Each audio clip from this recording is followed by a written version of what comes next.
Je vous emmène à présent à Tarragone, une magnifique cité imaginée et dessinée par les Romains il y a 2000 ans. Elle est d'ailleurs classée au patrimoine mondial de l'UNESCO. Depuis, les habitants ont inventé d'autres formes d'architecture, notamment des pyramides d'un genre très particulier. Victoria David et Rémi Cadoret.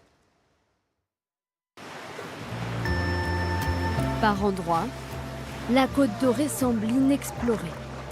Regarde, l'eau est tellement transparente.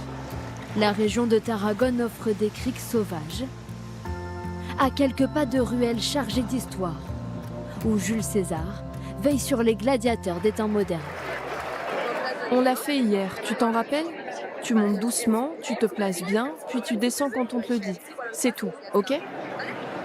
Le stress monte pour Unai, 6 ans. Pour la première fois, il s'apprête à monter tout en haut d'une tour humaine, en mouvement. Perché à 5 mètres du sol, le petit garçon ouvre le bal. Un casque sur la tête, pour seule protection.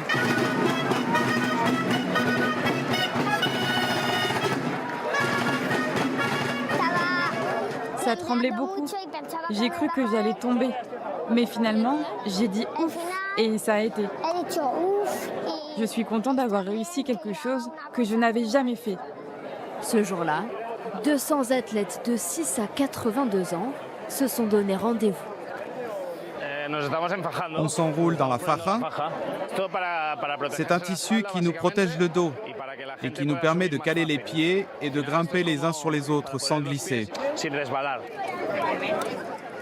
Étage après étage, ils bâtissent un castel.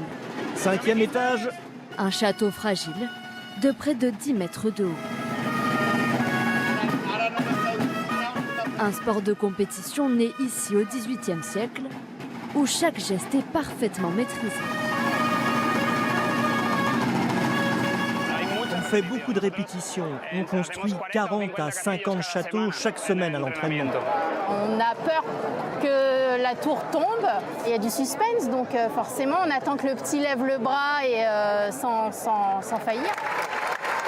2000 ans avant les Castells, d'autres exploits ont ébloui les habitants de Tarragone. Dans cet amphithéâtre exceptionnel, à 2 pas de la Méditerranée.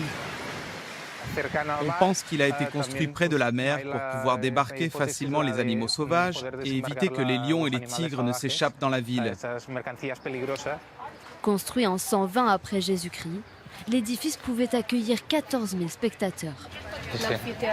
Avoir un amphithéâtre si près de la mer, c'est assez rare, non? Choisi pour sa position stratégique et son climat particulièrement doux, la ville fut l'une des plus grandes cités romaines de la péninsule ibérique. Tarragone a été construite comme une Rome en miniature. C'était le miroir de la capitale de l'Empire. C'est pour ça qu'on a un théâtre, un amphithéâtre et un cirque romain ici. J'aime beaucoup cet endroit, j'ai appris plein de choses. Je ne savais pas qu'il y avait des gladiatrices qui se battaient ici, par exemple. Sous nos yeux, la Grande Bleue nous invite à la suivre. À une 50aine de kilomètres de là, sortons les rames pour découvrir le plus beau visage de la Côte Dorée.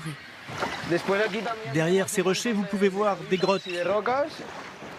Le littoral compte une 30aine de grottes quasi secrètes. Oh waouh, des araignées de mer, c'est génial! Des criques accessibles uniquement par la mer offrent un environnement encore préservé. C'est difficile d'imaginer qu'il y a de la vie au-dessus de ces falaises. On a l'impression d'être seul au milieu de la nature. Si vous le souhaitez, vous pouvez mettre vos masques et plonger par ici. Sous l'eau, une plante protégée, indispensable à la faune sous-marine, attire de nombreux poissons. C'est l'endroit où la Posidonie est la mieux conservée de toute la Catalogne. Ça veut dire que l'eau est de bonne qualité. Un décor sensible au moindre dérangement. Les derniers secrets de cette côte bien connue des visiteurs nous invitent à la protéger le plus longtemps possible.